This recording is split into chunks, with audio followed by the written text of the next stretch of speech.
Hai teman-teman, balik lagi bersama saya di channel Lobby Film. Kali ini, saya akan merangkum sebuah film yang mengisahkan 7 anak kembar yang bertahan hidup selama 30 tahun lamanya. Dari aturan satu keluarga hanya bisa merawat satu anak saja. Dalam 30 tahun itu, mereka bertahan dan bersembunyi dan hanya menggunakan satu identitas saja untuk 7 orang. Bahkan, untuk menjaga identitas mereka, ketika satu orang jarinya terpotong, maka semua harus dipotong juga. Namun semua itu berubah ketika identitas mereka mulai terbongkar. Bagaimanakah kisah selanjutnya? Kita langsung masuk aja ke alur ceritanya.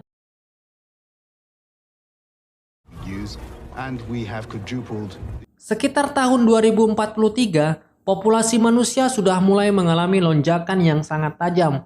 Dan bahkan, bahan pokok dari kebutuhan manusia sudah tidak bisa mengimbangi konsumsi manusia yang begitu banyaknya. Sehingga, para ilmuwan sains menciptakan rekayasa genetik agar pertumbuhan dari bahan pokok manusia lebih cepat dan banyak menghasilkan buah. Namun, dari hasil penelitian itu ternyata punya dampak juga terhadap kelahiran manusia.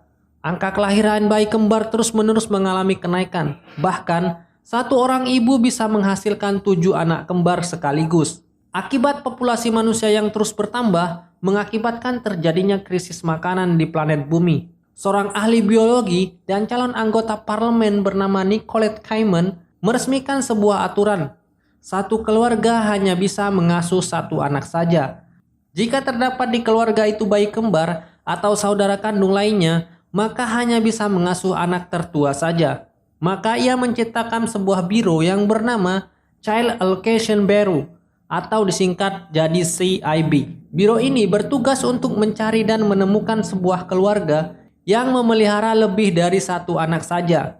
Dan apabila mereka menemukannya, maka anak kedua dan seterusnya akan dikarantina dan dimasukkan ke sebuah alat bernama Cryosleep, yaitu berupa kapsul tidur yang digunakan untuk tidur panjang anak tersebut. Dan ia akan dibangunkan ketika saat kondisi populasi manusia sudah mulai terkontrol. Di sebuah rumah sakit, ada seorang wanita bernama Karen Sedman dan melahirkan 7 anak kembar identik sekaligus. Namun saat itu ia meninggal saat melahirkan bayi kembarnya. Dan kakeknya bernama Terence Sedman akhirnya memberikan nama kepada nama-nama hari dalam satu minggu, yaitu Monday, Tuesday, Wednesday, Thursday, Friday, Saturday, dan Sunday. So, Monday, Tuesday, and Sunday. Ia tak ingin cucunya dikirim ke Cryosleep, sampai akhirnya ia memutuskan agar menyembunyikan dan merawat cucunya tersebut di apartemen miliknya. Hari demi hari Terence mengajari ketujuh cucunya tersebut untuk bertahan hidup dengan menggunakan satu identitas dan hanya bisa keluar satu kali dalam seminggu yang disesuaikan dengan nama mereka. Di dalam apartemen, mereka bisa melakukan apa saja yang sesuai dengan keinginan mereka. Namun, saat mereka keluar, mereka hanya bisa menggunakan satu identitas saja yang bernama Karen Sedman yang disesuaikan dengan nama ibu mereka. Pada saat itu, semua populasi manusia menggunakan gelang elektronik sebagai alat identitas mereka. Begitu pula dengan ketujuh kembar saudara ini. Namun sebelumnya, Terence sudah memodifikasi gelang tersebut agar dapat diakses dengan satu identitas, yaitu Karen Sedman. Dan ia memasang alat pelacak GPS agar Terence bisa melacak posisi mereka. Setelah salah satu mereka telah selesai dengan aktivitasnya di hari itu, maka di malam harinya ia akan memperlihatkan kegiatan apa yang telah ia lakukan ke saudaranya, yaitu sebuah alat yang ada di balik tangannya. Di Sabtu pagi, Saturday tiba harinya untuk melakukan kegiatan di hari itu dan melakukan kegiatan balet hari itu. Namun Thursday tiba-tiba keluar dan bermain skateboard. Saat Saturday sudah pulang namun ia masih di luar dan bermain skateboard. Terence saat itu mulai cemas dengan apa yang telah dilakukan Thursday. Tiba-tiba ada seorang yang mengetuk pintu dan mereka pun bergegas bersembunyi. Takut seseorang telah mengetahui identitas mereka. Dan Terence pun sudah siap dengan pistol di tangannya. Namun yang datang adalah Thursday. Dan ia terjatuh saat main skateboard. Akibatnya tangannya putus di bagian telunjuk. Untuk melindungi identitas mereka, mereka semua dipotong jari telunjuknya untuk menyamakan kondisi fisik mereka. What happens to one of you happens to you all. 30 tahun kemudian, tepatnya pada tahun 2073, mereka sudah tumbuh dewasa. Di suatu tempat, terlihat seorang anak yang dievakuasi paksa atau ditangkap oleh anggota CIB. Beberapa masyarakat tidak suka dengan kebijakan ini, terlihat dari protes yang mereka tunjukkan saat penangkapan anggota keluarga mereka. Di suatu hari, Monday mendapatkan kesempatan untuk menjadi Karen Sedman di hari itu. Ia mendapatkan kesempatan untuk presentasi dalam rangka promosi jabatan. Karen Sedman bekerja di sebuah bank yang bernama First Uri Bank. Sebelum pergi, akibat gugup ia muntah-muntah dan Saturday pun menawarkan untuk menggantikannya pada hari itu. Namun Monday mengatakan ia baik-baik saja dan siap untuk hari itu. Setelah sampai di depan kantornya, ia seperti biasa diperiksa oleh anggota CIB di gelang identitasnya. Petugas itu bernama Adrian. Untuk informasi identitas, ia menanyakan beberapa pertanyaan, namun Adrian malah menggoda Monday saat itu. Di dalam lift, ia bertemu dengan rekan kerjanya dan sebagai saingannya dalam presentasi di hari itu. Ia bernama Jerry. Sebelum meninggalkan lift, Jerry memberikan sebuah peringatan bahwa ia akan mengawasi. Like a fucking robot. Think I was all fooled. Di dalam rumah, semua saudara kembarnya merasa khawatir kepada Monday karena pada hari itu ia belum datang juga. Dan Thursday pun mencoba melacak keberadaan Monday menggunakan sebuah komputer yang dihubungkan ke GPS yang ada di gelangnya. Namun sayangnya, posisi gelangnya dalam keadaan tidak bisa dilacak atau nonaktif. Mereka khawatir jika Monday mengalami kecelakaan dan meninggal, maka mereka seumur hidup akan terkurung di rumah itu tanpa bisa keluar karena mereka menggunakan satu identitas yang sama. Karen Sedman no longer exists. And our lives are over. Keesokan harinya, pada hari Selasa, Thursday bersiap-siap untuk keluar dan penjaga apartemen mereka terlihat heran karena seingat dia, Karen Sedman belum pulang semalaman. Thursday berhasil meyakinkan penjaga itu agar tidak ada rasa kecurigaan terhadap mereka. Dalam posisi ini, Thursday seperti buta informasi karena tidak menerima informasi apa yang telah dilakukan Monday kemarin. Di kantor, ia menelusuri dan menanyakan ke beberapa orang, kemarin ia pergi kemana. Dan ia mendapatkan informasi bahwa Monday telah mendapatkan promosi jabatannya dan pergi ke bar bersama Jerry. Di bar, ia menanyakan apa yang telah ia lakukan kemarin. Ia pun mendapatkan informasi lagi bahwa Monday sempat terlihat cekcok dengan Jerry, lalu kemudian meninggalkan bar itu. Dan ia pun melaporkan kejadian itu kepada saudaranya yang ada di rumah. Tiba-tiba, datanglah agen CIB dan menjemput paksa dan memutus saluran komunikasi dan GPS yang ada di lengannya. Di kantor CIB, Adrian melihat Thursday yang ia tahu Karen Sedman dibawa ke salah satu ruangan di gedung itu. Di ruangan itu, ia ditemukan dengan ketua CIB bernama Nicolette Sedman. Ia mengatakan bahwa ia tahu semua rahasia yang mereka sembunyikan sampai sekarang, yaitu saudara kembarnya. Lalu kemudian, biji mata Thursday pun dicongkel. Lalu kemudian, ia memerintahkan untuk membunuh semua saudari Thursday. Dengan menggunakan biji mata Thursday, mereka berhasil masuk ke ruangan itu. Semua saudara kembar ini pun bersembunyi ke ruangan yang pernah dibuat oleh kakek mereka. Namun sayangnya, mereka ketahuan di tempat tersebut. Dan pada singkatnya, mereka melawan dan berhasil membunuh semua anggota CIB pada saat itu. Namun sayangnya, Sunday berhasil tertembak dan terbunuh pada kejadian itu.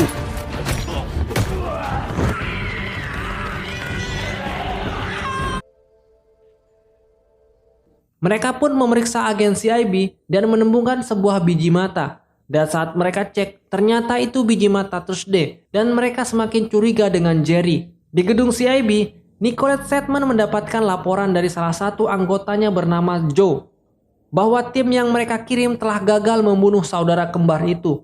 Dan ia pun memerintahkan Joe untuk mengurus saudara kembar ini dan juga Jerry. Ternyata, Jerry mengetahui informasi mengenai Nicolette Sedman yang mengancam posisinya sebagai anggota parlemen. Pada hari Rabu, Wednesday keluar rumah namun ia sudah tidak dandan lagi. Ia pun menemui Jerry dan menanyakan informasi mengenai Karen Sedman. Ia pun mengatakan bahwa ia mengetahui rahasia Karen Sedman. Lalu Wednesday pun menodongnya dengan senjata dan menanyakan rahasia apa yang kamu tahu. Lalu Jerry pun mengungkapkan bahwa ia mengetahui bahwa Karen Sedman mengirim sejumlah uang yang sangat besar kepada Nicolette Sedman untuk mendapatkan promosi jabatan, untuk digunakan oleh Nicolette Sedman sebagai dana kampanyenya. Ternyata ada seorang sniper yang ditugaskan oleh CIB untuk membunuh Jerry dan juga Wednesday. Dan Jerry pun akhirnya terbunuh. Sementara itu, Wednesday berjuang lari dari kepungan anggota CIB. Ia pun dipandu oleh saudari-saudarinya di rumah untuk bisa lolos dari kejaran anggota CIB itu. Namun sayangnya, tiba-tiba ada seorang yang menggedor apartemen mereka dan mereka pun harus memutuskan sambungan dengan Wednesday. Dan yang datang ke apartemen mereka adalah anggota CIB, yaitu Adrian. Ia merasa khawatir karena ia melihat Karen Sedman berada di kantor CIB. Ia pun kaget dengan perubahan Karen Sedman yang dikenalinya. Ternyata mereka sama sekali tidak mengenali Adrian. Itu artinya banyak informasi yang telah disembunyikan oleh Monday kepada mereka. Thursday dan juga Friday memerintahkan Saturday untuk mengkoneksikan gelangnya dari agen CIB itu. Untuk selanjutnya, mereka akan meretas sistem keamanan dari gedung CIB. Setelah itu, mereka pun lanjut untuk memandu Wednesday yang masih dalam pengejaran anggota CIB. Namun sayangnya, ia harus tewas tertembak.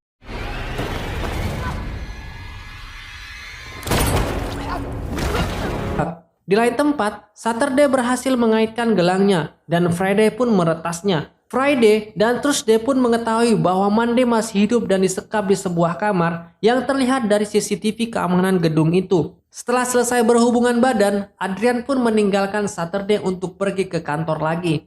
Namun kemudian, Saturday pun melaporkan kepada Thursday dan juga Friday bahwa Monday mempunyai hubungan spesial dengan Adrian. Namun ternyata, gedung itu telah dikepung oleh agen CIB dan Saturday pun tertembak di bagian kepala dan meninggal saat itu juga.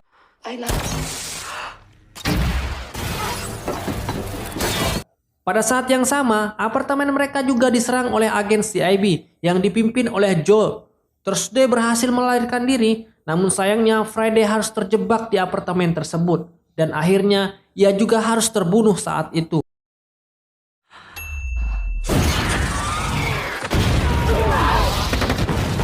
Mendengarkan kabar ada penyerangan di apartemen Terence Sedman, Adrian pun bergegas ke tempat itu. Sesampainya di sana, tiba-tiba Thursday mengancamnya di dalam mobil dan menanyakan apa yang telah ia rencanakan. Thursday pun menganggap bahwa Adrian lah yang mengakibatkan terbunuhnya saudari-saudarinya. Namun ternyata Adrian tidak mengetahui apa-apa tentang kejadian itu.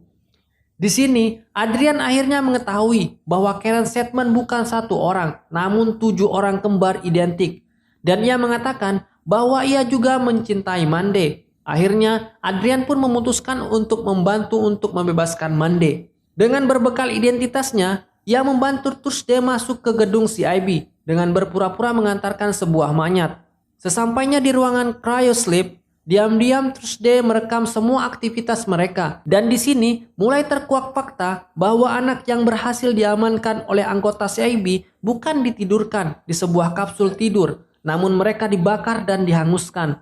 Berlainan dengan apa yang mereka tayangkan di televisi. Setelah berhasil merekamnya, Thursday berhasil meloloskan diri dan menendang satu petugas perempuan itu masuk ke dalam kapsul cryosleep dan membakarnya.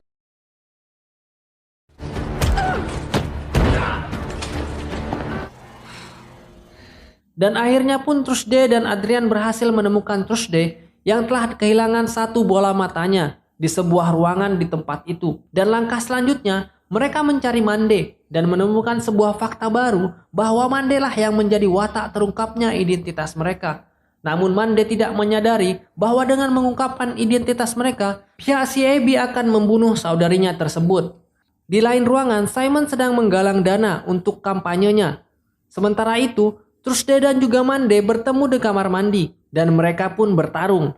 Di lain ruangan, Adrian dan juga Thursday sedang meretas dan menayangkan sebuah video di layar kampanye Simon yang mereka rekam saat ada di cryosleep dan membuat semua tamu terkejut dan kaget dan membuat Simon jatuh dan lemas. Dan ketika itu, semua orang tahu tentang kebijakan yang dibuat oleh Simon. Simon yang melihat Thursday di ruangan itu langsung mencekiknya. Tiba-tiba, datanglah Monday dan akan menembak Thursday. Joe yang menyangka bahwa ia akan menembak Simon langsung menembak Monday saat itu juga. Dan Adrian pun datang dan menembak Joe. Saat itu Monday pun mengungkapkan motifnya untuk mengungkapkan identitas mereka. Ternyata Mande sedang hamil dari hubungannya bersama Adrian. Inilah kenapa Mande muntah-muntah saat presentasi promosi jabatan pada saat itu. Tuesday pun menyadari bahwa pengorbanan Mande sama halnya dengan pengorbanan kakek mereka saat memotong jarinya pada waktu itu. Dan akhirnya Mande pun meninggal. Don't let them take them.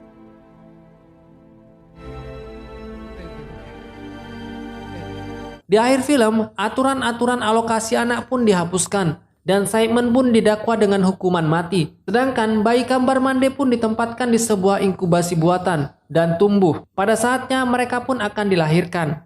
Dan akhirnya film ini pun berakhir dengan pemandangan bayi-bayi ada di sebuah ruangan rumah sakit dan tidak ada lagi namanya anak ilegal.